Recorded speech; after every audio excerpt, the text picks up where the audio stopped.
The lookout shouts, "Iceberg right ahead!" The Titanic strikes the ice. Water starts flooding in. Third-class passengers are locked up. There aren't enough lifeboats for everyone. Panic sets in.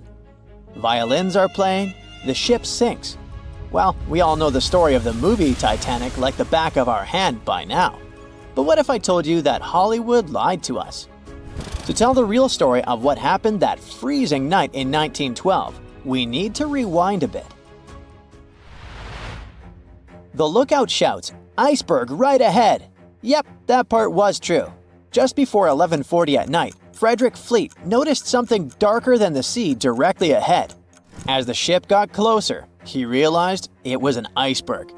The engines were quickly reversed and the ship turned sharply.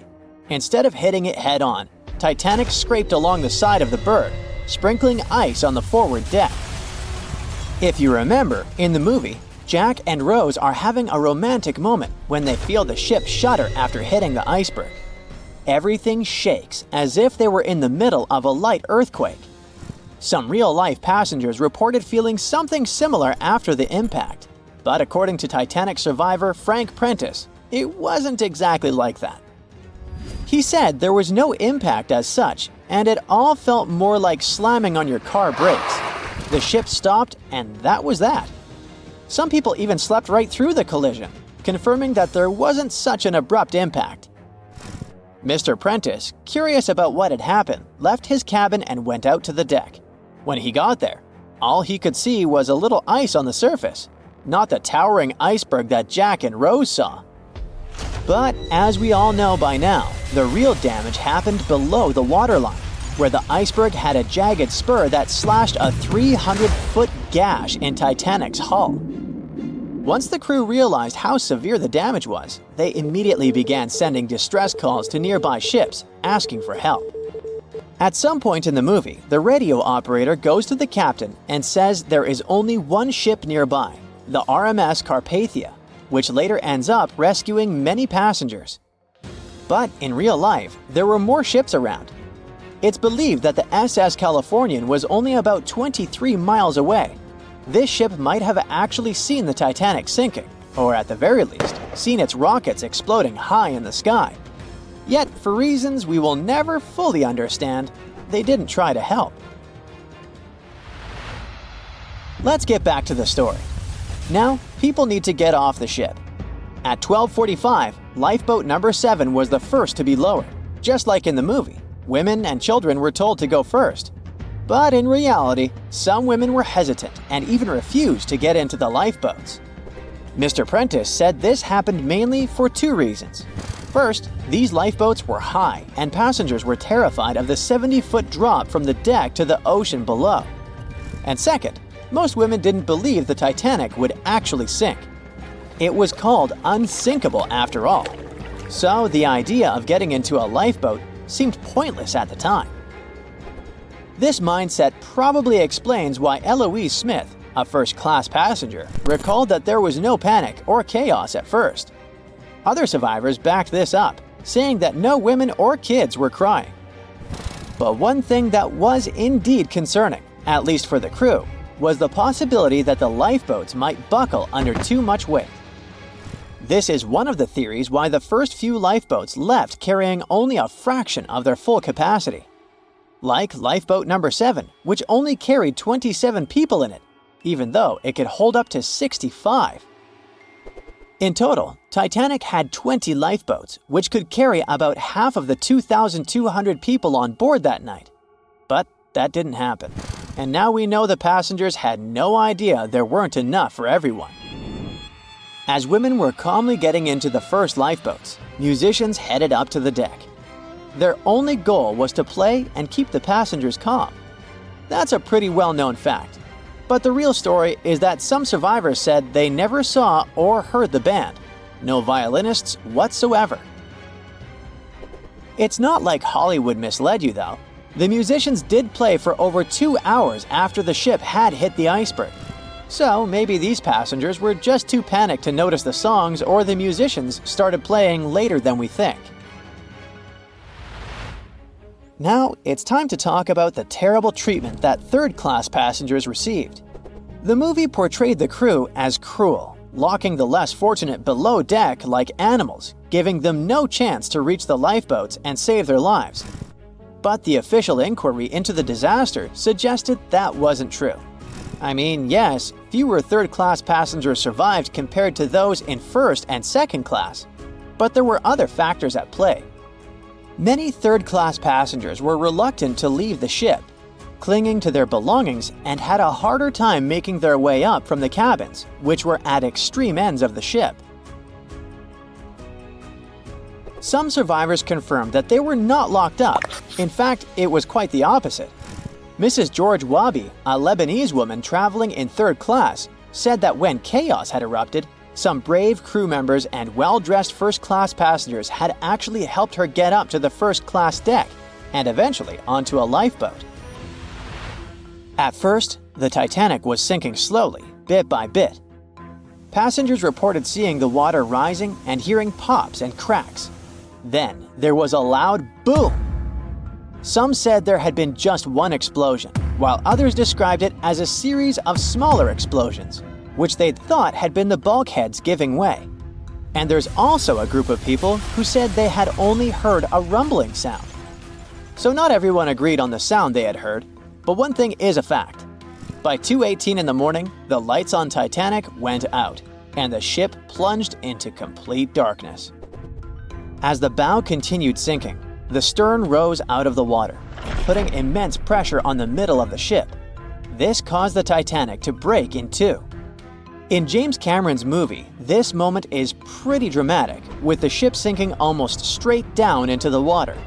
But in reality, the break probably happened at a much lower angle, likely just below the waterline. Even so, it tilted enough that people couldn't stay on their feet and started sliding into the water. One interesting thing is that it wasn't until the wreckage was found in 1985 that it was finally confirmed the Titanic had broken apart. Up until then, survivors had given conflicting stories. At least 8 survivors claimed they had seen the ship split. Emily Ryerson, a first-class passenger, described it as if the Titanic had been sliced in half with a knife. But there was also a small number of witnesses that insisted Titanic had gone down intact. At the time, this theory was more accepted because most people still didn't believe that the supposedly indestructible ship could break in half. So why the conflicting reports? Okay, so what you don't see in the movies, for obvious reasons, is how incredibly dark it was when the tragedy happened. It was like being in a room with no light, where you can only make out shapes and shadows. That's what it was like on the lifeboats. This means passengers couldn't really see what was happening, and most of those who were close to the ship either lost their lives or were too focused on trying to survive to pay attention to the details of the wreck. Although James Cameron's film didn't fully capture how terrifyingly dark the disaster truly was, the 2012 TV series Titanic did a better job of showing the pitch-black horror of that night. Even then, the reality was much darker and more terrifying than either of these two productions could portray. In the Titanic movie, you won't see any fumes above the fourth funnel of the legendary ocean liner, and it's not a mistake. Back in 1911, the year before the Dream ship's departure, large ships would mostly sail with 4 chimneys. They needed those to draw heat and fumes from their massive boilers. The Titanic was a real engineering gem that only needed 3 chimneys to function. So the fourth was added for balance and more impressive looks. The White Star Line thought the public would have been disappointed to see only 3 pipes on the greatest ship of all time. The Titanic's sister ships, the Olympic and the Britannic, also had 1 fake funnel each for the same reason. The dummy chimney wasn't completely useless and served for ventilation. It took out the fumes from the machine spaces in the lower decks and from one of the first-class general rooms. 1 big ventilation funnel, instead of several small ones, helped to declutter the upper decks and left more open space for passengers to enjoy their strolls. When Titanic went down, the funnels, each weighing 60 tons, went down with the rest of the ship. They were made extra tall to make sure the passengers weren't covered in the soot being ejected. Their height and weight let them stay in the upright position. The forward funnel, followed by the others, fell only when the ship went for the final dive. Those chimneys were much lighter than the bow, so they spread among other debris. The light material they were made of flattened once it hit the bottom, and the iron-eating bacteria living deep down took care of it later. The bow of Titanic remained intact when it hit the seabed, but the stern was completely mangled. When the famous ocean liner hit that iceberg, things got really messy. It took the future movie star a whole 2 hours and 40 minutes to submerge completely. The collision let water flood 6 out of 16 watertight compartments. As the water gushed into the starboard side, the ship started to tilt down in the front and a bit to the right. By midnight, the damaged compartments were spilling water into others, and it was chaos because these compartments were only watertight horizontally. Soon enough, water started flooding through the anchor chain holes, and by 2 a.m., the bow was sinking, and the stern's propellers were lifted out of the water. The ship kept flooding until the moment the bow went underwater, and the stern shot up almost 45 degrees. The weight of those massive propellers stressed the ship's midsection. The steel just couldn't handle it and failed. Survivors described that moment as some loud noise, like breaking china or falling gear. That was the Titanic's upper structure giving in. By 12 past 2 a.m., the bow and stern were only connected by the inner bottom structure. Minutes later, the bow, weighing almost 16,000 tons, broke loose from the stern. The stern rose sharply to an almost vertical position and started sinking slowly. By 2:20, it disappeared underwater. The bow was cruising down at about 13 miles per hour and had hit the ocean floor almost a half an hour before the stern. The two parts of the Titanic now lie 2,000 feet apart, pointing in different directions. The bow remained mostly intact, just covered in mud. The stern turned into a tangled wreck because of the implosions it went through during the descent. The air trapped within the structure just couldn't handle the increasing pressure of the water deep down. Signal rockets played a big part in the Titanic's tragedy. When a ship goes down, you're supposed to shoot up red flares to signal trouble. But someone decided to stock Titanic with white lights instead of the usual red ones. So when the ship smacked into that iceberg, the crew fired off white flares. The SS Californian was passing nearby, and his captain knew the Titanic was in a dangerous iceberg zone. The crew didn't spot the sinking Titanic, but they sure saw those white rockets. The radio between the ships was useless because the Californian's operator switched it off. The captain had a gut feeling something was off, so he flashed a Morse code light signal at Titanic. But he received no reply because the Titanic had already gone underwater. There was another ship, Samson, sailing alongside the Titanic. It had plenty of illegally hunted frozen seal meat from Canadian waters abroad, so it was sailing with lights off to remain unnoticed. When they saw the Titanic's white rockets, they thought it was the Coast Guard and zoomed away. Samson didn't have a radio, so they couldn't find out about the ongoing disaster. The crew got the news about Titanic only when they got to the coast of Iceland the following month. There have been many theories to explain the Titanic tragedy, and one of the recent ones says that there was a fire involved. An Irish journalist went full detective for decades, digging into the mystery, and stumbled upon a game-changer. He came across a photo album that had been hiding from the public for a century after the tragedy. In the pictures, taken at the Harland and Wolff shipyard in Belfast, Northern Ireland, just over a week before the liner sailed, you can clearly see a massive 30-foot black spot on the ship's hull. Maloney researched the photos and eyewitness testimony from the time and claimed that a fire spontaneously broke out inside of one of Titanic's enormous coal bunkers. It was raging for a whole 3 weeks and messed with the metal, critically weakening a crucial segment of the ship's hull. Back then, most ships had just one hull, so it was the only skin the Titanic had. That's why the iceberg managed to punch a hole through the ship so easily. If it hadn't been for the fire, the Titanic might have shrugged off that iceberg collision. The company operating the liner knew about the fire, but they decided to conceal that fact. They didn't want any negative stories in the press as they faced some serious competition in transatlantic voyages. The Titanic was sold out, so they stocked up on coal and made it sail. The moon might have also played a role in the sinking. Our satellite heavily affects tides on the Earth. The closer it is to our planet, the stronger the tides are because of the increasing gravity of the moon. Back in 1912, the moon was so close it made several glaciers in Greenland break apart. Massive chunks of ice that broke off from the glaciers started floating south. The supermoon event came just 6 minutes after a spring tide. During new and full moons, the alignment of the moon, the Earth, and the Sun makes their combined gravity reach its peak. And the day before, our planet had come the closest to the Sun that year, which made the gravity even stronger. This mixture of events created perfect conditions for one of the most powerful tides in history.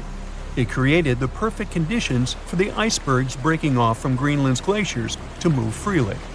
Opponents of this theory say that the difference in tidal force wasn't actually that big, and it couldn't have been the main cause of the sinking. The iceberg tore down the side of the ship, leaving a huge opening in the hull.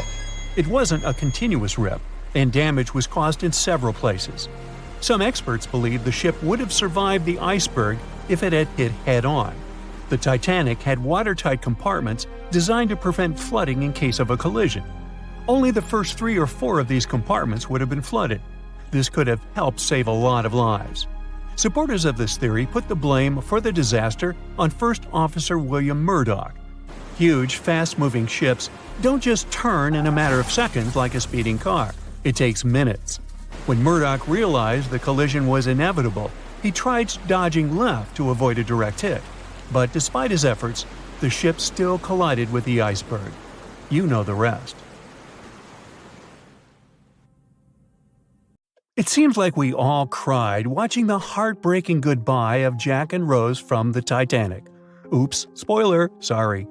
But the real-life stories from the sinking of the famous ship were no less touching. Joseph LaRoche was born in 1886 in Haiti to a wealthy family.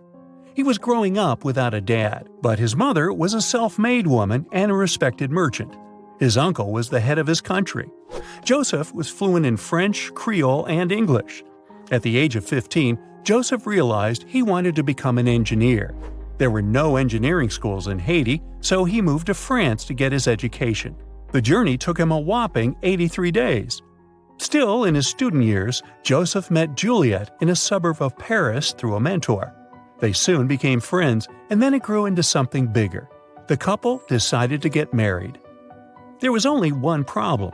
Joseph couldn't find a well-paid qualified job even after completing his studies because of racial discrimination. The intelligent young man realized he could do better.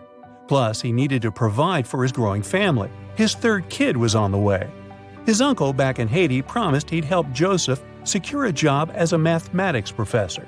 His mother was overjoyed that her son and his family would be living in Haiti. She bought them first-class tickets for the French liner La France as a reunion gift. But that liner had really weird rules separating parents from their offspring for meals. The LaRoches didn't want to leave their youngsters and make them feel sad on a trip across the ocean. So they decided to trade their first-class tickets for La France for second-class tickets for RMS Titanic's maiden voyage. The Titanic was all the hype, and it didn't separate families, so it looked like a great deal. They planned to change for another ship in New York that would take them straight to their final destination in Haiti. The family boarded the Titanic on April 10, 1912, at Cherbourg. They had 3 days to enjoy the luxurious staterooms, a dining salon, a library, and 3 outdoor promenade decks available to second-class passengers. Juliet sent a letter to her father from Titanic's final stop in Queenston, Ireland. She told him they were more than happy with the accommodation. They had 2 bunks in their cabin and a couch that converted into a bed for their youngest family members. The family made friends with some nice co-passengers with whom they had traveled together from Paris. She thought they had been the only other French people on board, so they sat together for meals. Juliet mentioned they had all spent time together on the deck of the liner. She also wrote the people on board were friendly, although some sources say the family had gone through quite a lot of mean stares, gossip, and remarks. On the night of April 14th, their exciting journey came to an abrupt end. Even though Titanic's wireless operators had received warnings about drifting ice from nearby ships, the liner continued to plow ahead at full throttle. It was around 11:40 p.m. when Titanic's hull collided with the iceberg around 370 miles off the coast of Newfoundland. The practically unsinkable ship was severely under-equipped with lifeboats, enough for only about half of its 2,200 passengers. The nearest rescue ship, the Carpathia, was too far away to help. A steward woke up the LaRoche family and took them to the lifeboats, as Juliet remembered later. She couldn't speak any English, so everything that was going on seemed even scarier to her. A little after midnight, the crew received the order to give priority to women and children when boarding the lifeboats. Juliet later remembered a terrible panic had begun, as people had been pushing each other to get to the desired seat. At some point, she felt they had pulled away her older daughter and thrown her into the abyss. A moment later, she had joined her Simone in the same emptiness. So, pregnant Juliet and her two daughters got spots in Lifeboat 14. But they had to say goodbye to Joseph as the boat was being lowered into the sea. He wrapped his coat around Juliet, saying she'd need it, and promised to get in another lifeboat and see her and the little ones again in New York. The 25-year-old Joseph LaRoche didn't manage to stay true to his word. In a couple of hours, Titanic sank underwater, taking the lives of almost 1,500 people. Joseph was one of them. Juliet and the girls were among the 700 survivors who had been rescued by the Cunard liner Carpathia several hours later. Once they reached New York, they were looking through the crowds of people, hoping to see Joseph again. When it became obvious they wouldn't find him, it was time for them to decide what to do and where to go. Without any knowledge of English or money that had gone down with the ship, Juliet managed to survive in America only for 3 weeks, and then had no other choice but to go back to France. Joseph's uncle was no longer able to help them, as others had taken his life 4 months after the Titanic tragedy. In December 1912, Juliet gave birth to a son who she named Joseph after his father. For the rest of her life, she couldn't get over the loss of her beloved husband. That's why she didn't like to speak about what had happened on Titanic and told her children not to mention it. In 1995, a member of the Titanic Historical Society interviewed Louise, who was the last remaining LaRoche child and the last French survivor of the sinking. And that's when the world first heard about this heartbreaking story. It inspired some plays and articles, but it never got the same attention as the story of other passengers. You probably remember the elderly couple going down together in their bed on the Titanic. It was inspired by Isidor and Ida Strauss. They were both born in Germany and emigrated to the United States as kids. They met in New York and got married 5 years later. Isidor started a china and porcelain business with his brother that grew into the glassware department at Macy's and turned them into multimillionaires. Isidor and Ida were well known in New York, not only for their wealth and charity, but also for their love and devotion to each other. In 1912, the couple decided to run away from the New York winters and headed for Europe. By that time, they'd already been married for 40 years. In early April, it was time for them to sail back home to New York. They normally traveled on huge German liners, but at that time, they couldn't resist the hype of everyone talking about that new luxury liner, the RMS Titanic. That's how they ended up in one of the first-class private suites at the top of the ship. The Strauss couple spent their evenings dining in front of a live orchestra in a hall filled with fancy furniture and expensive wooden paneling. On the night of April 14th, they felt a slight tremor and then left their private suite and waited for instructions from the crew. They told the passengers not to lose their passes, as they'd need them when everyone got back on board. But the ship was going under. The Strauss couple were standing next to Lifeboat 8. Mr. Strauss, who was 67 at the time, was offered a seat with his wife because of his age. He refused it, saying he was not too old to sacrifice himself for a woman. He wanted to wait and make sure no women and kids were left behind. Ellen Bird, Ida's maid, hesitated before getting on the lifeboat, but Ida told her to go. She took the easy decision not to leave her husband on the sinking ship. Ida took off her beautiful mink coat and handed it to her shivering maid, saying she wouldn't be needing it anymore. Isidor didn't manage to convince her to save herself, so they stayed together till the end. Some of the surviving first-class passengers later remembered they had seen the couple standing peacefully on the deck, holding hands, just waiting. It was 11:39 at night when the Titanic's lookout shouted, "Iceberg, right ahead!" Swift action on the bridge to reduce speed and change the ship's course didn't help, and you already know how the story ends. Since then, we've regarded what happened to Titanic as a once-in-a-lifetime event. Is it, though? The Titanic sank in 1912. Forget about fancy GPSs or weather satellites. At the time, ships were responsible for warning each other about the location of icebergs, like a "hey man, trust me on this" situation. Then the Titanic disaster happened. To call it a disaster is an understatement, so specialists felt the need to form an organization to avoid this kind of accident happening again. That's why, a year later, they created the International Ice Patrol, or IIP for short. Up to this day, this group has been responsible for giving ships advanced warnings about ice threats. IIP improved their methods over the years, from ship reports and aircraft patrols to satellite images. Recently, they've also been using oceanographic buoys, floating devices providing real-time information about ocean conditions up to 164 feet below the surface to predict the potential drift of icebergs. Luckily, IIP is doing an excellent job in reducing ship iceberg collisions. But don't get too comfortable, because even the most advanced detection equipment can't entirely avoid an unfortunate situation. Between 1980 and 2005, there were 57 incidents involving vessels and icebergs. And the chilling truth is that today's ships are more likely to run into an iceberg than the Titanic was. Studies have shown that 1,038 icebergs crossed the area where the Titanic sank back in 1912. You might think that's a lot, but scientists say it's not really a big deal. I mean, yeah, it's on the higher side, but there have been 14 years with even more iceberg activity since then. Nowadays, the number of icebergs is going up due to the accelerated melting of Greenland's glaciers. And since more ships are heading into polar waters, the chances of ships bumping into icebergs are higher. But the real danger for captains is invisible enemies, called growlers and bergy bits.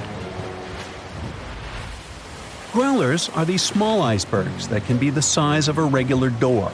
And bergy bits are also considered small, measuring around the size of a school bus. These icebergs might seem harmless, but they're actually tricky since they can be completely invisible to radars or satellites. Let's see what happens when a modern cruise ship as big as the Titanic hits one of these small icebergs. Meet the Norwegian Sun, a luxurious cruise ship like Titanic, as it has the capacity to accommodate 2,400 passengers and more than 900 crew members.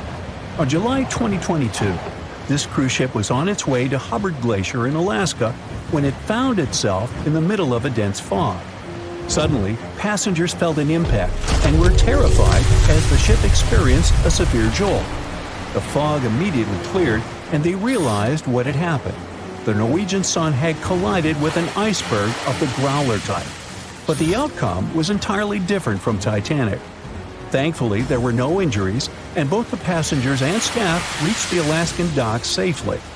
Expert divers checked the condition of the boat, and they discovered that the ship had suffered some damage after the collision, so the rest of the trip was canceled. Now don't stress about packing for your next trip across the Atlantic, because accidents like the one with the Norwegian Sun are really rare. I mean, it's common for ships to encounter ice, but what's unusual is for it to be a problem. Most modern cruise ships wouldn't get physically damaged by an iceberg, and there's a reason for that. You see, the steel used in the Titanic also played a significant role in the disaster. The unsinkable ship, after all, was not so impact-resistant. Back then, the Titanic's hull was constructed using around 2,000 steel plates, which are believed to have been produced in an open hearth furnace. As a result, the steel contained a high concentration of phosphorus, oxygen, and sulfur. High levels of these elements make steel brittle at low temperatures, causing it to fail upon impact. While the steel used on the Titanic was of the highest quality available at the time, it wouldn't meet the safety standards of modern ships, and it was approximately 10 times less safe than what today's vessels use. But the most significant difference between the design of the Titanic and a modern ship lies in how the hull is put together. You see, the Titanic was built using over 3 million rivets for its hull and upper deck structure. So, when it struck the iceberg, the rivets started a chain reaction, causing the entire section of the hull to collapse simultaneously, causing an uncontrollable flood of water. In contrast, modern ships use a method called submerged arc welding, which fuses the edges of metal pieces together, creating a strong and continuous bond. This is safer because if any part of the ship gets damaged, the tear doesn't spread, making things worse. The damage remains contained within that section. Okay, so small icebergs are becoming more common, and vessels have been adapted to deal with them. But there's still one more scenario to consider. What if a huge cruise ship hit an iceberg the size of a 5-story building? Imagine we've just created the world's largest cruise ship on the planet.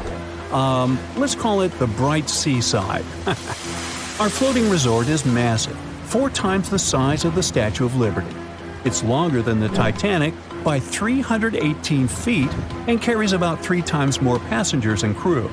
And just like the Titanic, our fictional ship can cruise at a top speed of around 23 knots. Now, picture this scenario. The Bright Seaside is cruising at full speed in freezing waters.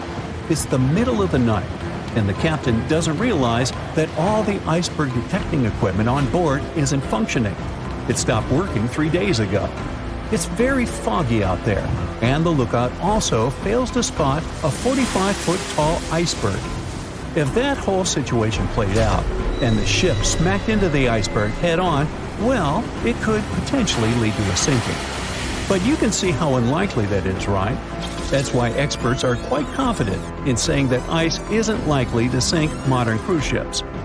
It's also worth mentioning that safety measures have improved a lot since Titanic.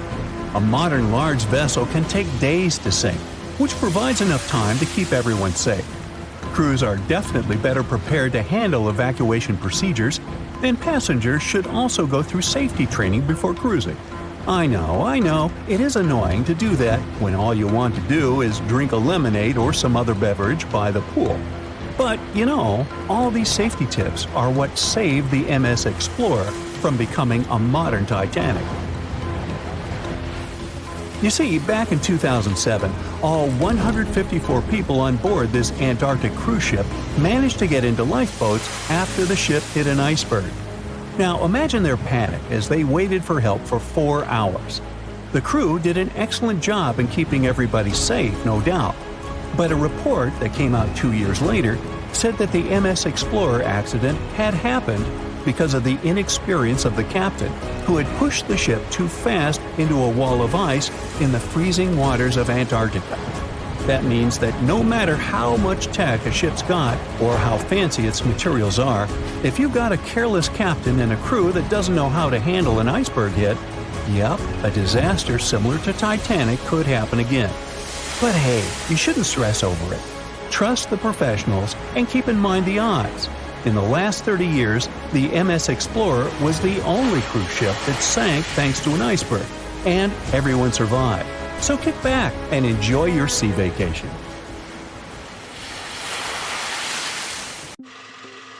We know Titanic from so many stories, even a movie, but now we have its first full-sized digital scan. And nope, it's not like those models from before, where we mostly imagined what the ship was supposed to be like. This time we got a real digital scan. A team of experts really mapped the deep-sea floor around the Titanic together with the ship itself. We basically got a 3D view of the entire wreck, which is like going deep down beneath the ocean's surface and seeing Titanic as if all the water has been drained away. So, the story of the wreck started in 1985, 73 years after the Titanic went down. The explorer named Robert Ballard stumbled upon it somewhere between 2 submarines that also went down in that area. He was actually on a different task back then, so he didn't even have time to explore the ship properly. But as he was searching for the submarines, he realized how ocean currents affect sinking debris. He noticed the heaviest object sank quickly and left a trail of debris behind, the trail that followed the currents. Using this knowledge, Ballard made a hypothesis the Titanic had broken in two and left a debris trail as it sank. Before he found the wreck, everyone thought the ship just went down in one piece after hitting an iceberg. So everyone knew where the ship was so the adventure could start, or not. It was hard to explore it. The ship is enormous, and the dark depths of the ocean make it really difficult to capture its whole body in one go. So we mostly relied on glimpses of the decaying ship, and had to settle with teasing scattered parts of the whole picture and filling it up with speculations and stories. But in the summer of 2022, we finally got something different. A team of experts from Magellan Loaded, a company specializing in mapping the deep sea, teamed up with Atlantic Productions, who were making a documentary about the project. They embarked on a mission to capture the complete view of the Titanic. They used submersibles. Those are vehicles that go underwater, remotely controlled by a team of skilled explorers. These submersibles dove deep into the ocean. It wasn't an easy job. They spent over 200 hours collecting information about the entire length and breadth of the wreck. It was like a real-life treasure hunt.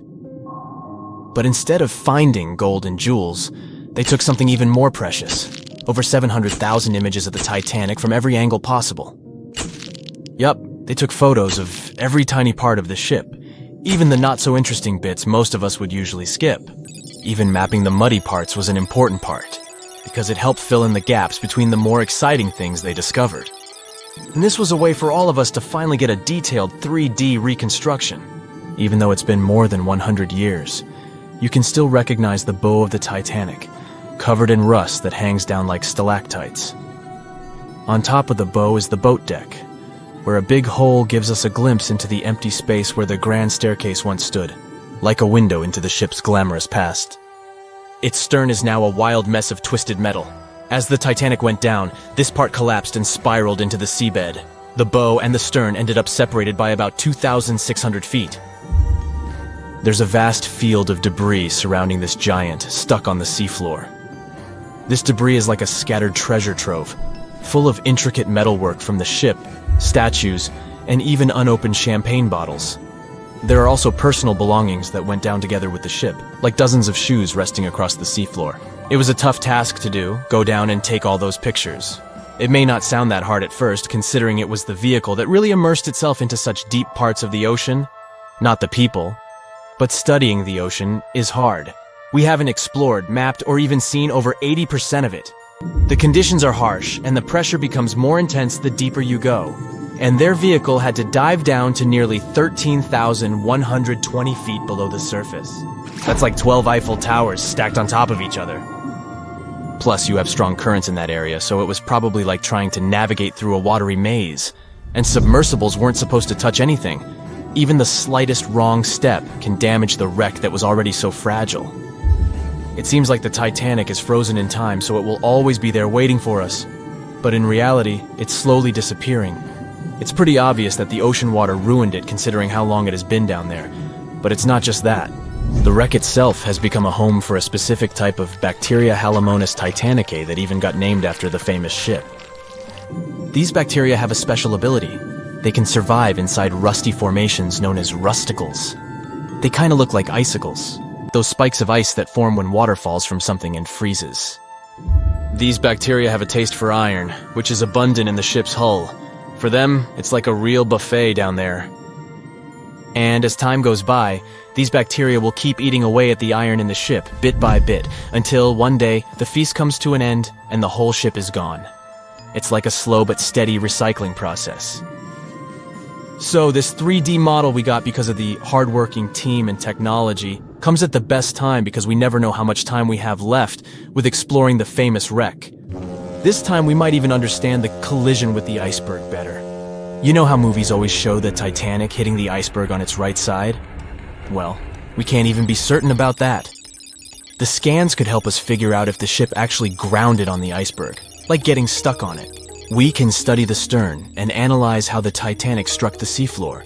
That will also help us understand what really happened during the sinking. Maybe we'll get a chance to discover if there was really a strong fire that sealed the fate of the Titanic. One theory says that the coal fire had been raging for a whole 3 weeks before the ship even took its first and last trip. And this could have made its hull weaker, which means most of the work was done.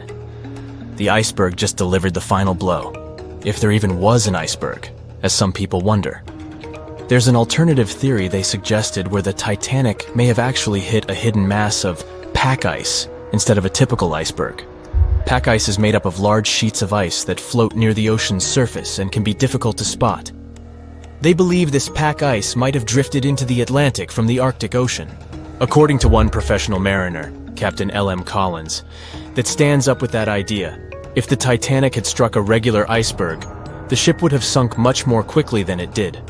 And since the Titanic managed to stay on the surface for a relatively long period of time, less than 3 hours, maybe this was a different type of collision.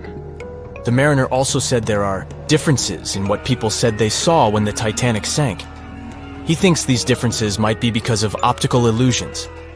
In this case, when people were looking at the ocean that night, the way the light was reflecting and the conditions at sea might have made things appear closer or distorted.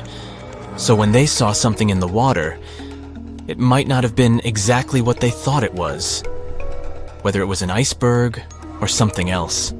Binoculars might have helped the crew members to spot the potential danger, but unfortunately, they didn't have any. It appears they were locked inside a cabinet, and no one knew where the key was. Bet you never heard this story about the Titanic. So, this massive luxury ocean liner was heading out of Southampton on its first voyage to New York with over 2,000 passengers and crew on board. I'll spare you the details for now. You know how it all went down. Since there were a lot of things that went wrong during its short lifespan, some couldn't help but wonder, was it really bad luck? Or was there some mysterious force behind the ruckus? Well, for starters, right as it was leaving the harbor, the Titanic nearly crashed into another ship, called the SS New York. How did that happen? Well, 6 tugboats had to pull the massive Titanic into the river to begin its journey. Captain Smith was in charge, but let's be honest, he probably needed a few more cups of coffee before making any big decisions. So, as the Titanic was speeding along, minding her own business, she passed the New York and the Oceanic ships. The Titanic decided to make a left turn, but the suction was just too much for the poor New York. She started to drift off towards the Titanic. The Oceanic was leaning so much, her gangplank smacked into the water like a belly flop in the pool. Thankfully, the captain of one of the tugboats was there to save the day. He used his trusty megaphone to call the Vulcan to the port side of the Titanic to pick up some crew members. He then noticed the New York in trouble and acted quickly, throwing a line to slow her down. The Titanic's captain was probably scratching his head, wondering how to handle these big ships like the Titanic. That's because he'd only recently experienced sailing on larger ships. Close one, right? Well, it was just part of the story. As it turns out, the huge list of misfortunes might have started even earlier. Another theory suggests that during the ship's construction days in Northern Ireland, a fire broke out in the coal bunkers. Talk about a rocky start. If this information is correct, then the ship's hull may have been affected by the incident before it even set sail.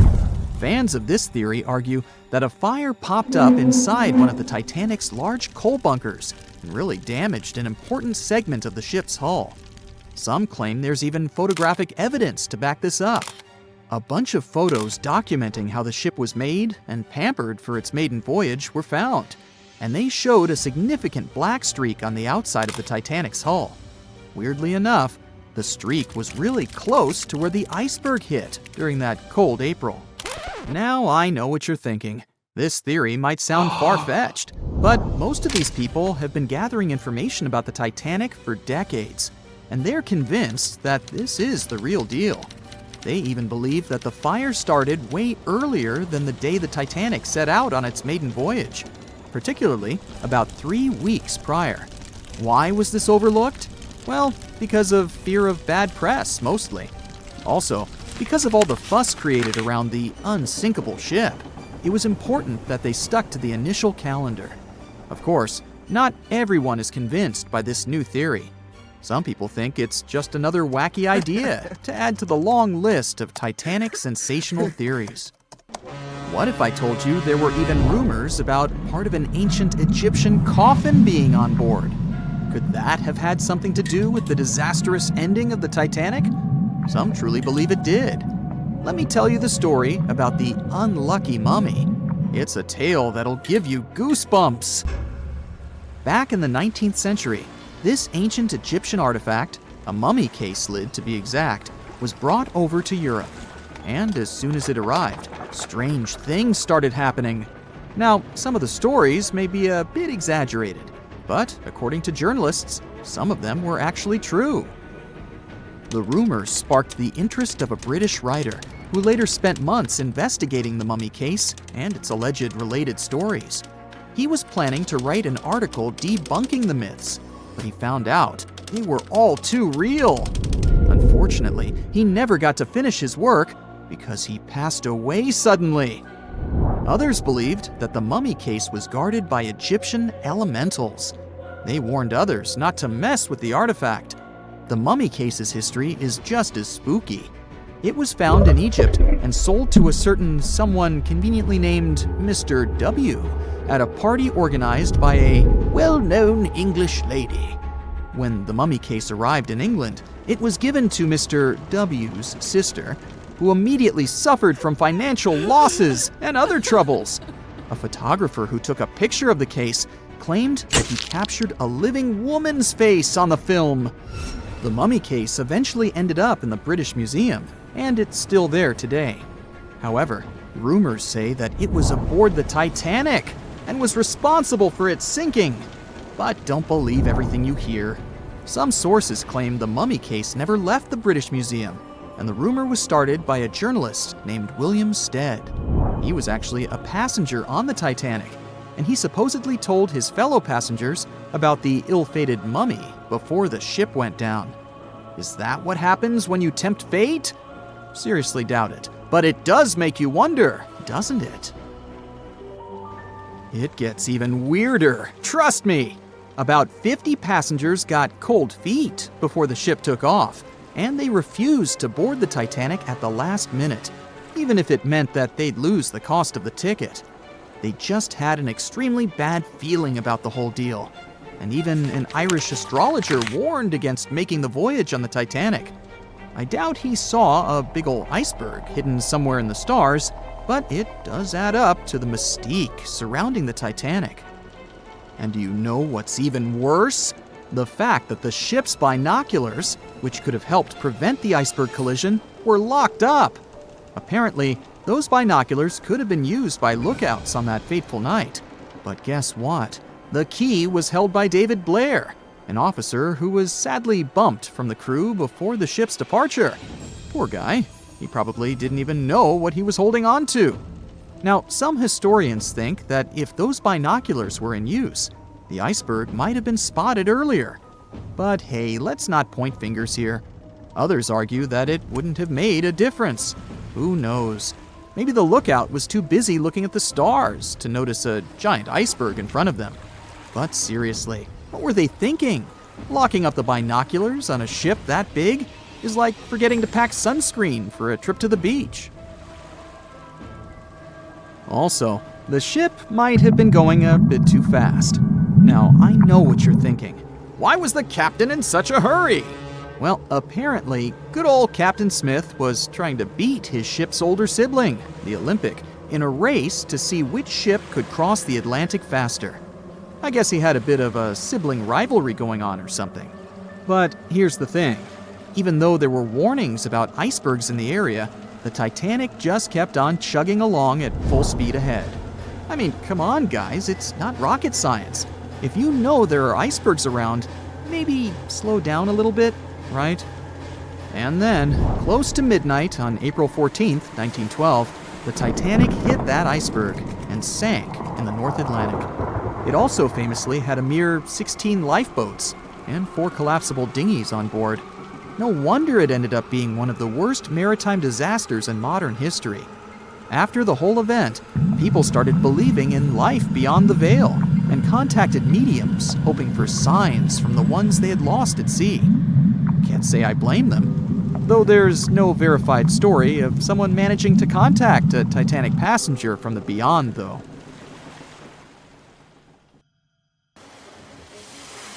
We've heard so much information about this terrible tragedy that happened on the night of April 14, 1912. What really caused the disaster? Could the Titanic passengers have been saved? Was the ship cursed? All these questions still remain unanswered. So this time, let's not focus on the tragic side of the event, but on the fantastic stories of people who miraculously managed to survive that day and what happened to them in the future. As you know, when Titanic crashed into the iceberg, the ship's crew first evacuated the women and children. But among the passengers, one woman remained on the sunken vessel and survived after it went underwater. Her name was Rhoda Abbott. She and her 2 sons lived in England and had been living there for 2 years before they decided to return home to Providence, Rhode Island. Rhoda bought 3 third-class tickets for the most modern and unsinkable ship of that time. The whole family slept in their cabin on that ominous night from April 14th to 15th. They didn't feel the jolt and got up only after the steward knocked on the door. He asked them to wear life jackets and go to the upper deck. Then, along with other third-class passengers, they waited in line to board the lifeboats. The crew members allowed only women and little kids to go further. Still, the brothers negotiated with the team and walked their mother to the lifeboat. All 3 went to the last lifeboat, but the crew asked the sons to leave since not all the women had been evacuated. Rhoda didn't want to leave her sons, so she decided to stay with them. She left the boat and hugged the boys. By this time, the ship was sinking into a stern-up position. The deck tilted. Rhoda tried to hold her sons but couldn't. She slapped off the deck and fell into the icy water. From there, she swam to the lifeboat that was washed away from the deck. Rhoda climbed aboard and watched the Titanic go under the water. Unfortunately, she was unable to save her 2 sons. Besides her, there were 13 people in the boat. But in the end, no one except Rhoda survived. A few hours later, the ship Carpathia arrived and found a nearly frozen Rhoda in the boat. The vessel arrived almost 3 days later in New York, where Rhoda was hospitalized, and she lay there for about 2 weeks. Swimming in cold water caused her asthma, which remained with her for life. Later, she admitted that she hadn't regretted that she had refused to evacuate with other women because she got a little extra time to spend with her sons that night. Another survivor of Titanic was Violet Jessup. She boarded the ship not as a passenger, but as a working staff. She was hired by the White Star Line, which was looking for people to serve wealthy clients on the new luxury liner. And on April 10th, after an interview, Violet boarded the Titanic. The first days of work went as usual, but then the ship crashed into an iceberg. In the beginning, no one panicked and didn't even want to believe that the unsinkable boat could go down. But while the people on the upper deck were having these conversations, water flooded the ship's hold. Violet, along with other stewards, helped people evacuate. One of the ship's commanders ordered Violet to get into the boat first to show everyone else it was safe. She obeyed and spent several hours there until rescuers came for the survivors. But the most exciting thing in this story was that before the Titanic, Violet had already been in another shipwreck. The ship where she worked as a steward collided with another vessel at sea. All the people were saved, and Violet got a job on the Titanic a few years later. But even after the famous shipwreck, she didn't change her profession and went to the Britannic Floating Hospital. And you know what? It also sank. Violet managed to survive for the 3rd time, but this didn't scare the girl. After all these events, she continued her work on other ships. She survived 3 shipwrecks and got a name for this, Miss Unsinkable. One of the bravest passengers of the Titanic was the ship's chief baker, Charles Jogan. On the night of April 14th, he woke up after the collision with the iceberg. During the few hours as the ship was sinking underwater, Charles helped the passengers. First, he ordered his bakers to supply all rescue boats with food, then helped the crew evacuate the passengers. He was one of the last people left on the ship when all rescue boats were on the water, but still, he continued to save people's lives. Charles started to throw deck chairs overboard so people could hold on to them. Then, when half of the Titanic went down, he lowered into the icy water, where he noticed a capsized rescue boat. Charles boarded it and waited a few hours until rescuers appeared. And the most incredible thing is that he was completely fine when the Carpathia arrived and found him. He had not even a scratch and wasn't at all hypothermic. Among the Titanic's surviving passengers was Margaret Brown, known as the unsinkable Molly Brown. She was visiting a friend in England with her daughter, but when Margaret found out her grandson was ill, she immediately bought a ticket to New York on board the Titanic. After colliding with the iceberg, Margaret bravely helped people evacuate until the stewards forced her to get into a boat. She continued to help other passengers until they were rescued by the Carpathia. Margaret created a survivors committee and raised about $10,000. At that time, it was quite a lot of money. For many years, she protected and supported the Titanic's passengers, who were in poor financial condition. Margaret also helped to build the Titanic Memorial in Washington. A wealthy English businessman, J. Bruce Ismay, was on board the Titanic, and the shipwreck was not the only disaster for him. He managed to jump into the last boat 20 minutes before Titanic was completely submerged. Thus, he saved his life but condemned himself to eternal contempt. When he was on the mainland, the newspapers began to write about him as the main coward of the Titanic. Also, some articles accused him of sinking the ship. Ismay was a White Star Line company director that created the ship, and according to newspaper articles, the businessman asked the captain to sail faster. He wanted the ship to arrive in America ahead of schedule and receive good reviews in the press. As a result, the ship crashed into the iceberg at high speed and damaged the hull. Nobody proved the businessman's guilt. Almost all of the criticism of Bruce Ismay was concentrated in one newspaper. Its publisher had a fight with the businessman before the tragedy, so they decided to destroy his reputation. Britain organized an independent investigation, which concluded that Ismay did nothing wrong. Yeah, he jumped into the last boat, but only after all the women and children were evacuated. However, the investigation didn't help to clear his reputation. In England and America, many friends and colleagues turned away from him. For many years, Ismay compensated the families who lost someone on the Titanic. The most famous passengers of the Titanic were an orchestra of 8 musicians. In the beginning, there was no panic when the ship collided with the iceberg. Many refused to get into the boats, as it seemed to them that it was safer on the Titanic. Others were sure the breakdown on the ship would soon be repaired. Some people didn't believe the ship could sink. A minor panic began when everyone realized a catastrophe was imminent.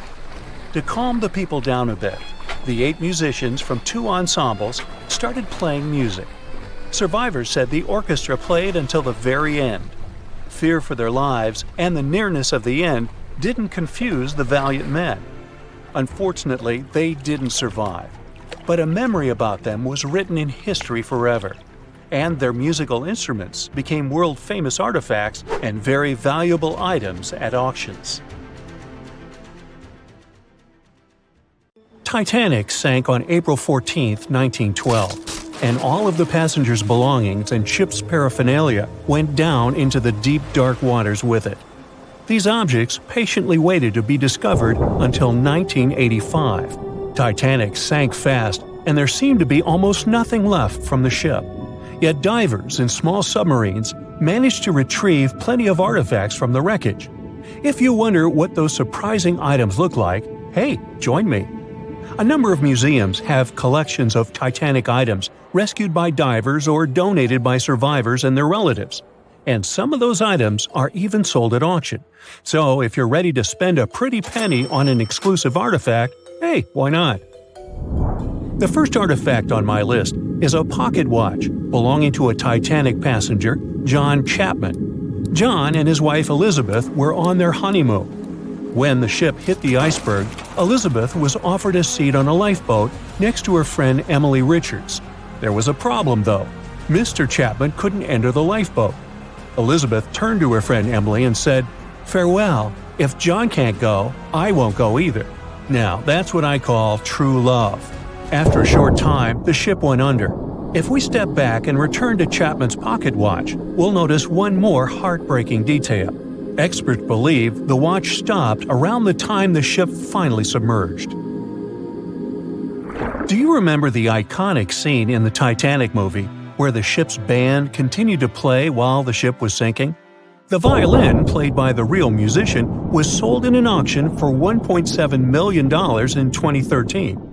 They say the band played "Nearer My God to Thee" as the ocean liner sank. Since we started talking about the band, we might as well shed light on a piece of music found on the ship. It was the song "Put Your Arms Around Me, Honey." Considering the fact that paper gets ruined almost instantly when it meets with water, it's a miracle to see those documents. Another saved paper document is the lunch menu. The first-class passengers wore their beautiful dresses and enjoyed their meals without knowing that it was their last lunch. This unique item was auctioned for $122,000. Meals were offered based on class. For instance, a first-class passenger would eat roasted turkey with cranberry sauce, spring lamb, or baked haddock. In comparison, a third-class lunch consists of stuff like rice soup, fresh bread, roast beef, and brown gravy. There were also cabin biscuits, which the passengers would eat to diminish seasickness. It wasn't just the menu. A VIP ticket was also retrieved. The ticket number is still readable, 1342. Number 5 is Edwardian perfume samples. A chemist named Adolf Saalfeld stepped onto the Titanic with various perfume bottle samples. Why did he bring these samples with him? Well, Saalfeld planned to open a fragrance store in America. 61 vials of perfume sank with the ship. Luckily, their owner managed to survive and get there safely, but his samples sank and were only rediscovered some time ago by the divers. When we accidentally drop a plate, it usually shatters into pieces. Now, there's a question. Do you think an unbroken plate can be recovered from Titanic? The answer is yes. Original White Star tableware is proof. Apparently, each class of passengers didn't just get different meals, but was also served with different types of plates. The retrieved plates have a green and brown floral motif. The edges have a gold rim, and there's a logo in the center. By the way, they're sold at auction, and you can find them online. Let's carry on with touching personal stories. The love story of Rose and Jack that we see in the movie is fictional, but the ship surely witnessed many romantic tales. Here's a love letter to prove this. The messages tell us a story about how life was on the ship during the last few days. It was written by Kate Buss on April 10th. She mentioned how seasick she felt and other things, such as she was supposed to go to dinner in a half an hour. This letter wasn't the only letter divers took to the surface. For example, there's the letter Esther Hart wrote to her little daughter, Ava.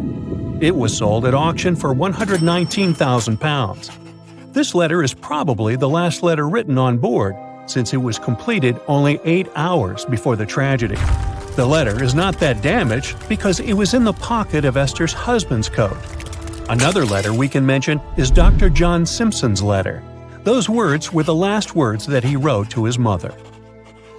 Let me introduce you to Edith Rosenbaum. She was on the ship with her lucky toy pig. Edith had been severely injured in an accident before she sailed on the big ship.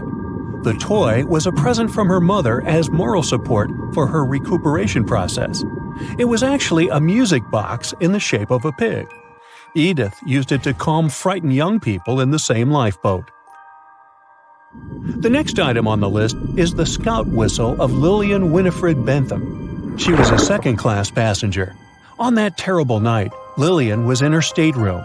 She didn't believe that the Titanic could sink. After all, it was the unsinkable ship. Her friend came to her and convinced her to hop into a lifeboat. Only then did she realize how serious the situation was. Moments later, she saw the ship break into two parts. As the lifeboat floated into the night, Lillian saw a crewman who was also rescued. Without a second thought, she wrapped the man with her fur coat. It was freezing, so she probably saved the man's life by doing that. The young man wanted to thank her for her kindness, so he gave Lillian a scout whistle. It was the whistle he used throughout the night to call for help. This pair of white gloves is one of the rarest artifacts recovered from Titanic. These cotton gloves belong to a gentleman. The owner's identity is unknown.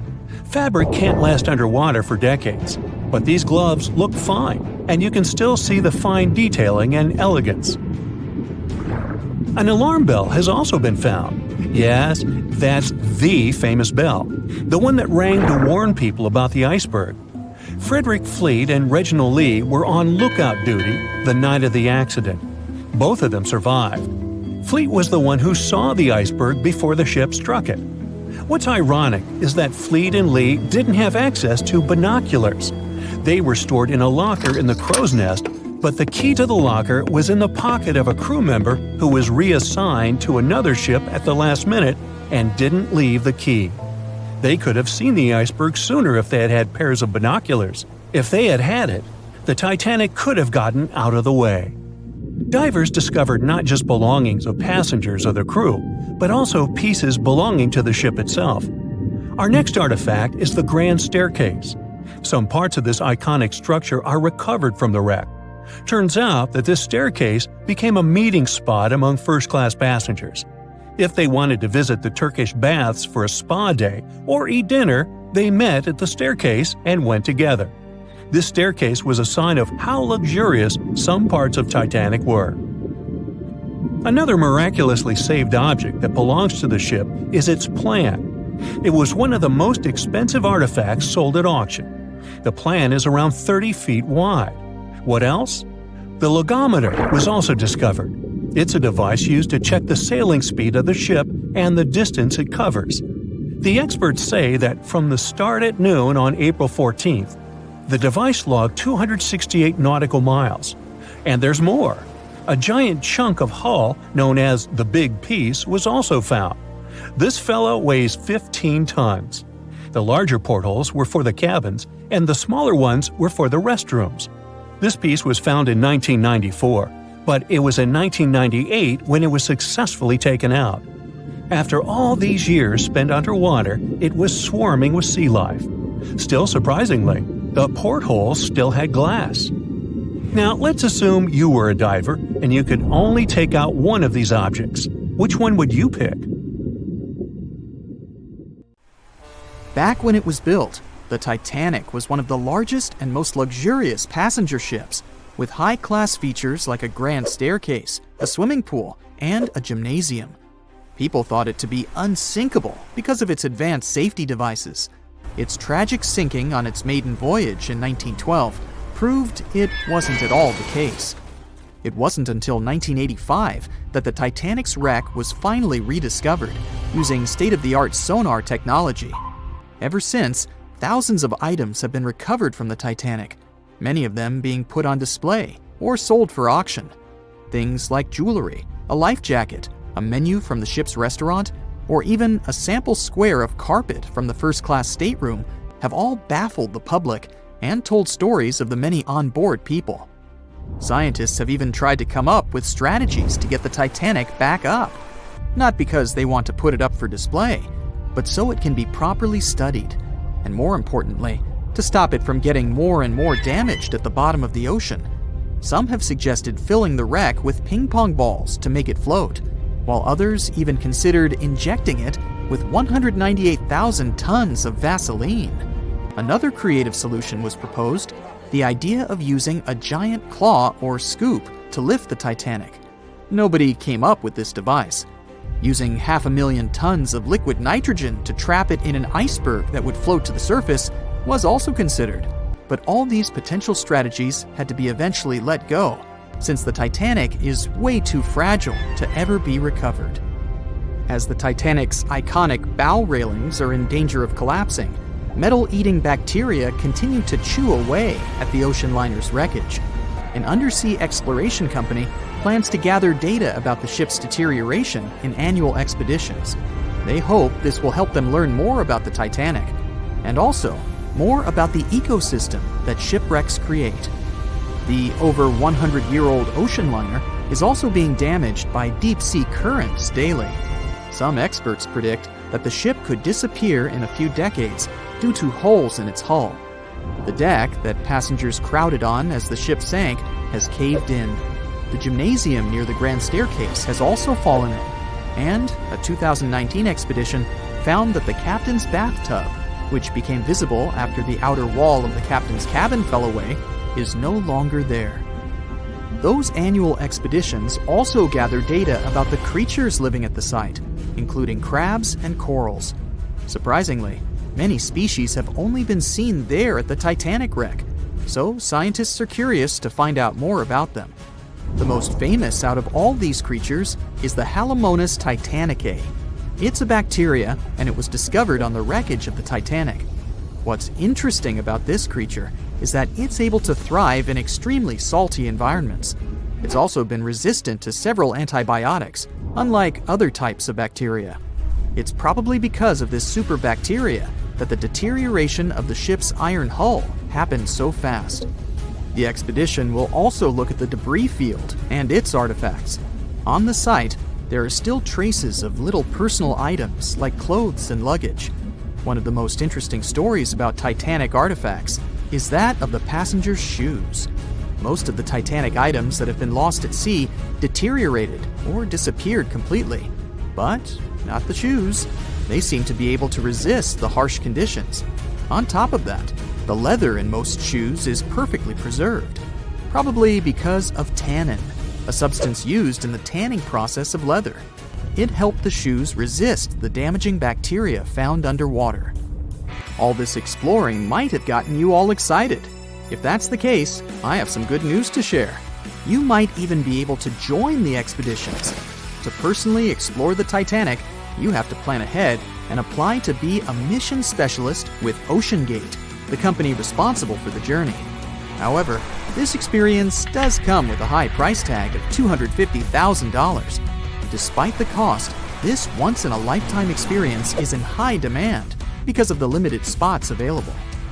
If you can afford the exploration, you will have the chance to collaborate with renowned specialists in marine biology, oceanography, the Titanic, DNA, and the deep ocean. Accommodations and meals on the dive support vessel are also included, as well as training and guidance from specialists before and during the mission.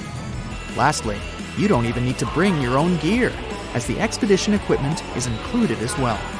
Sure, ships have evolved and modernized over the years, and these days we have technology that is way better than that available on the Titanic. But this ship remains an amazing piece of history because of its many unusual features, like the fact that the Titanic's whistle was loud enough to be heard over 11 miles away, or the fact that the ship's hull was painted with a special mixture of red lead and linseed oil, which was believed to be effective in preventing the growth of seaweed and other marine organisms. However, despite popular belief, the ship's iconic fourth smokestack was not functional and was only used for ventilation and aesthetics. Probably one of its biggest flaws was its number of lifeboats. Despite its size and luxury, the Titanic only had 20 lifeboats on board, which were not enough to save all of its passengers and crew once it hit the iceberg. The Titanic may be the most famous shipwreck, but it's not the only one. The fleet of Kublai Khan tells a similar story. This one was a large naval force commissioned by the Mongol ruler Kublai Khan in the 13th century. The fleet was intended to travel to Japan and establish the Mongols as powerful rulers in the region. However, in 1281, the fleet was supposedly caught in bad weather and was seriously damaged, with many ships being destroyed. Legend has it that the fleet was torn down by a massive typhoon that came to be known as the kamikaze, or divine wind.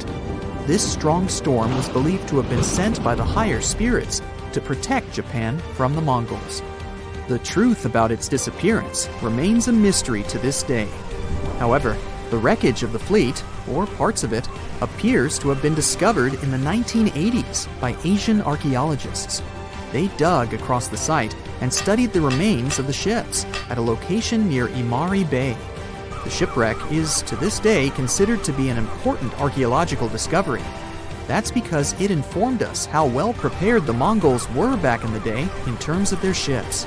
Another tragic story is that of the RMS Empress of Ireland. This was a British passenger ship that operated until May of 1914. This is when the ship was sailing from Quebec City to Liverpool, but it ran into the Norwegian collier SS Storstad in the fog off the coast of Rimouski, Quebec. The collision caused a large hole in the side of the Empress of Ireland, and the ship began to quickly take on water and sink. The crew and passengers were caught off guard, and many were unable to evacuate in time. In total, 1,012 people were lost in the disaster, making it one of the worst maritime collisions in Canadian history. Rescue efforts were hampered by poor visibility and the fact that many of the lifeboats were damaged or unusable. Only 465 people survived the sinking, and many of them were rescued by the Storstad, which had remained in the area despite its damage. The sinking of the Empress of Ireland was a national tragedy in Canada, and it led to changes in maritime safety regulations and the establishment of a Coast Guard. The ship still lies at the bottom of the St. Lawrence River, where it has become a popular dive site for enthusiasts.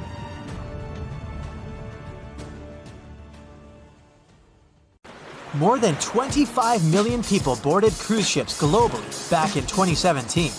It may not seem like a lot, but that's more than the total population of Belgium. It's a great vacation alternative with an added bonus. You can sample various different destinations for future time off in one single trip.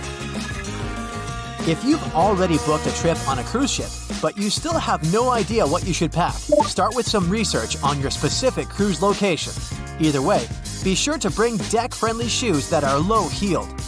Also, add a pair that's comfortable to walk on larger distances for the days spent ashore. Depending on the season, you might want to add a few swimsuits too. If you're on any type of medication, make sure you bring it with you in its original packaging. If you're a light packer, don't worry. Most cruise ships come equipped with laundry rooms. They're kind of pricey, especially if you want your garments to be washed, ironed, and folded for you. But it does save you the extra hassle of packing more clothes or washing them for yourself. It's really important that you check in with your credit card company before boarding a ship, more so if your itinerary includes one or more foreign countries. Your credit card might get frozen if there's any unusual activity on your account. Most of these companies have algorithms that get triggered once there are charges from different countries in rapid succession, which is exactly what you'll be doing on a cruise ship.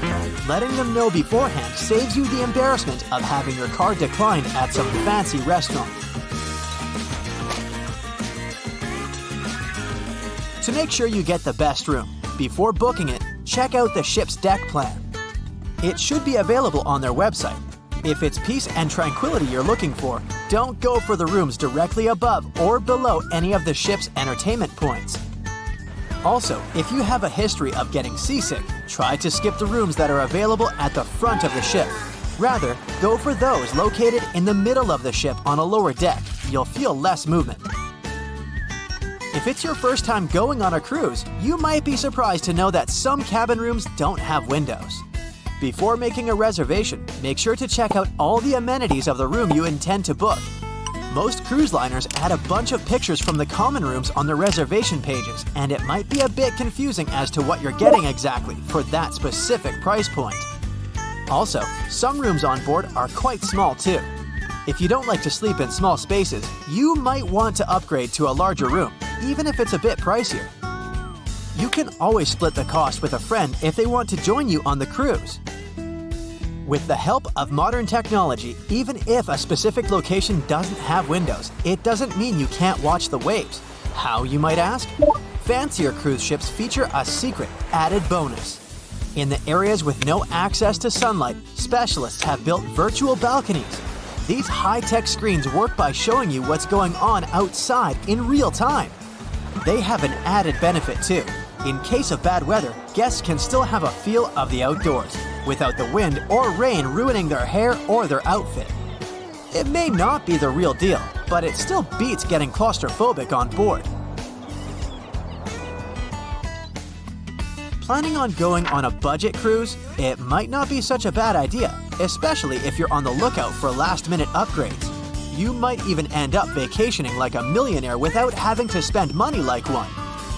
These upgrades sometimes include things like a private balcony in your room, maybe some spa services, or even better prices for high-end meals. If they aren't all booked by the time people board the ship, they might be open for the rest of the passengers for way better prices than initially listed. There might be hidden freebies on board if you pay close attention. Things like complimentary pastries on board late in the morning or a late-night cup of tea on the house might be some of the things offered to guests. You only need to ask. You might want to check out what other tourists are doing. Some people with more experience cruising can offer pretty great tips and tricks. Don't be afraid to start a conversation if you see someone getting something for free. Some cruise ships do go all the way on the fancy dial. They even have exclusive areas designed for guests staying in expensive suites. Most of the time, they're located at the top of the ship. On one particular cruise, these types of guests have designated staff members called Royal Genies, which are similar to butlers. They can cater to just a few cabins. Since the cruise line wants to divert other guests from asking them various questions, which will take time away from their assigned guests, the genies do not wear a name tag in public areas. Most common areas of cruise ships do require travelers to follow a dress code, but if you do your research in advance, you might find that some areas are more relaxed when it comes to what people need to wear. Most cruise ships require people to adhere to smart attire, which means pants with a collared shirt for men, or blouses and skirts, dresses, or stylish pants for the ladies. As for the travel destinations, be sure to research the ports you're about to visit in advance. You'll know what to wear, what the weather will be, and if you need to pack anything else, like an umbrella or a beach towel. Stops on cruises only last for a few hours in most cases, so you'll want to get the most out of them. If that specific location includes museums or art galleries you want to add to your checklist, be sure to book in advance so you don't waste time waiting in lines. Some cruise ships even provide their guests with private tours of the ports they're about to visit. Do make sure to book them in advance if this is something you might be interested in, as the list gets pretty full quite fast. Independent tours are a bit more private. You can spend time with your tour guide and even ask more questions. Always remember to put your phone in airplane mode while on board. Most cruise ship horror stories involve cruising newbies that ended up paying thousands of dollars in cell phone charges while on ships, just because they forgot to turn it off. If you're the type of person that can't switch off their phone, be sure to check with your cell phone provider before traveling internationally. Some can provide special plans for limited amounts of time, without extra charges. You'll be free to chat, call, or browse YouTube videos without worrying you'll end up paying a fortune. Most cruise ships also provide you with complimentary Wi-Fi or Wi-Fi packages that can be purchased in advance, which are way more affordable. You can stick to communicating with your friends and family back home via FaceTime or Skype. People that have heard about the Titanic tragedy will always wonder what might happen if something goes wrong while on board. Let's take lifeboats, for instance. The Titanic had a mere 20 lifeboats on board, which were tragically not enough to fit all the passengers after the ship hit the iceberg. Some fancy cruise ships these days have an even lower number of lifeboats, anywhere from 15 to 18. Sounds strange? Well, not really, given the fact that each lifeboat can accommodate up to 370 people. Even the largest ships, which have an estimated capacity of 8,000 people if fully booked, including tourists and staff, are safe in case of an emergency.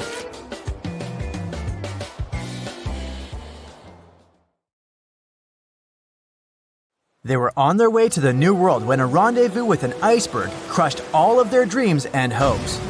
There was panic and tears and heartbreaking goodbyes, like that of Jack and Rose. Or was there? Let's see how well you know the real story of Titanic. The love story of Jack Dawson and Rose DeWitt Bukater was inspired by true events. What do you say? Is it a myth or a fact?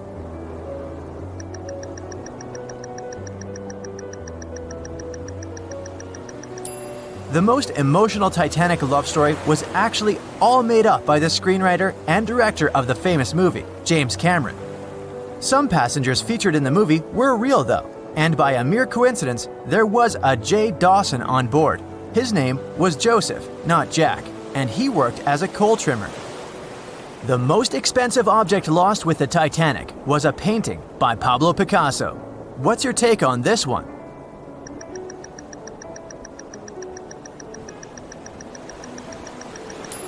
It's a myth.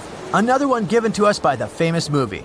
The most valuable item that went down with the Titanic was probably a Mary Joseph Blondell painting, created in 1814.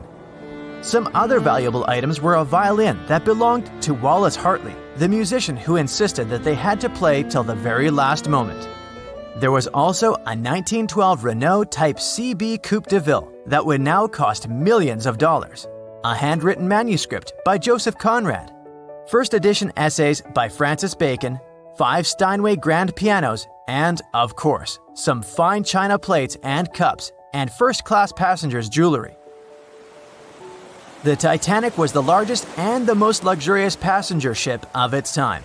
Does it sound real to you?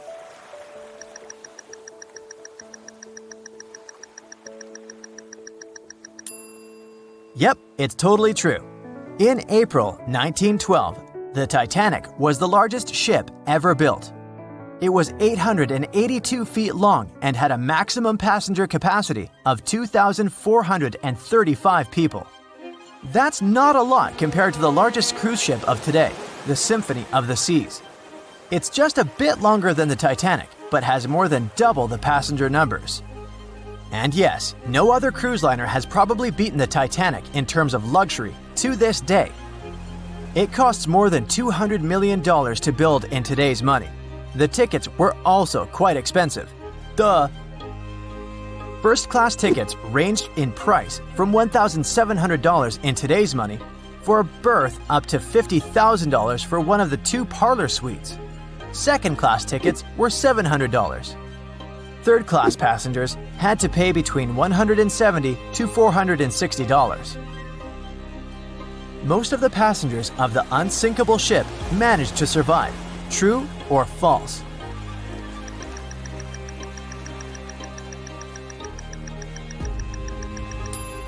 Sadly, it's false. Only 37% of all the passengers actually survived the meeting with the Titanic. Around 61% of the first-class passengers, 42% of the second-class passengers, and 24% of the third-class passengers made it out alive. The Titanic was passing through the Bermuda Triangle when things went wrong, and that's probably why it sunk. What do you say, myth or reality?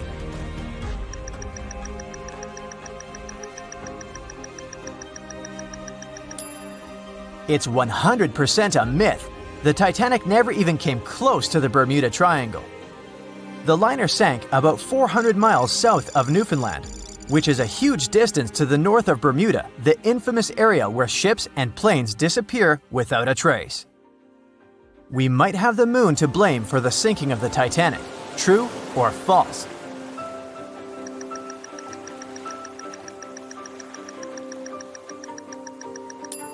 This one is true. The moon heavily affects the tides on Earth. The closer the moon is to the Earth, the stronger the tides are because of the increasing gravity of our satellite. Back in 1912, the moon was so close it made several glaciers in Greenland break apart. Massive chunks of ice that broke off from the glaciers started floating south. The supermoon event came just 6 minutes after a spring tide, the alignment of the moon, the sun, and the Earth that makes their combined gravity reach its peak twice a month. And the day before, our planet had come the closest to the sun that year, which made the gravity even stronger. This mixture of events created perfect conditions for one of the most powerful tides in history. Icebergs breaking off from Greenland's glaciers drift off to the coastal waters of Labrador and Newfoundland, where they often run aground. To move on, they need to either melt and become lighter or catch a high tide that would carry them further. The 1912's tide was as high as it gets, so they shifted many shipping routes south because of the huge amount of icebergs. But not the Titanic, of course, as they believed it was unsinkable. It took 4 hours and 40 minutes for the Titanic to sink. What do you say?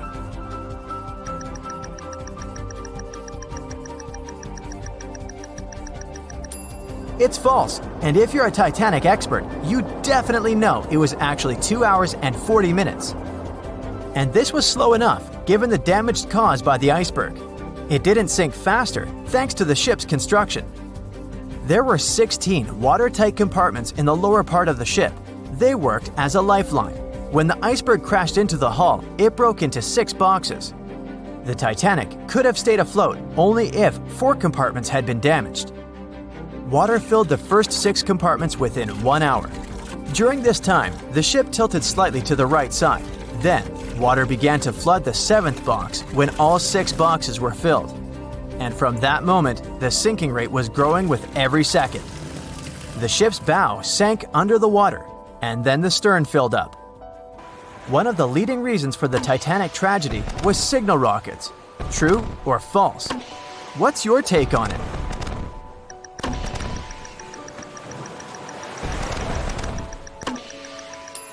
This one is true. When any ship sinks, the crew members must release red flares.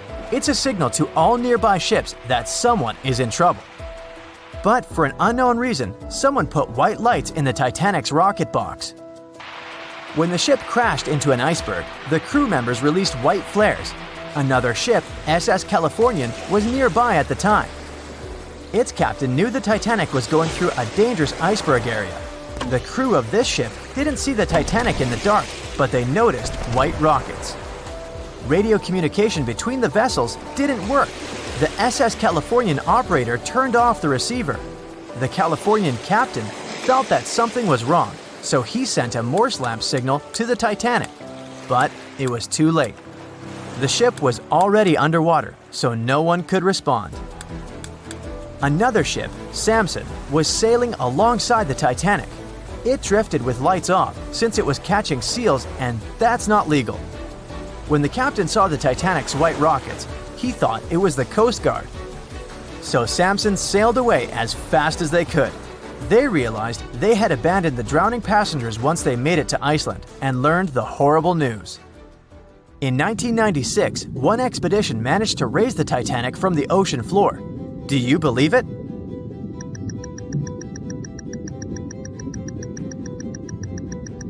If you don't, you're right. There were different ideas on how to raise the Titanic, from doing it with compressed air to putting it in wire mesh and covering it with liquid nitrogen, or using giant magnets. The only real attempt to raise the Titanic was made in 1996, and it failed dramatically. The expedition's goal was to lift a part of its hull, weighing about 21 tons. It would still have been the largest piece to see the sunlight again, if the operation had succeeded, that is. They lowered 4 large bags filled with diesel fuel to the bottom of the ocean and attached them to the hull plate. Then, the fuel bags were released and they started lifting the pieces on their own. The plate was about 200 feet below the surface when the weather got rough. The expedition members decided to tow the part to calmer waters around 80 miles away. Long before they reached the towing destination, half of the plate broke off and sank to the bottom again. 2 of the lifting bags seemed to have broken loose, and the hull went down. The Titanic will most likely crumble to dust halfway up if someone tries lifting it again. So, how many correct answers do you have? Let me know in the comments below.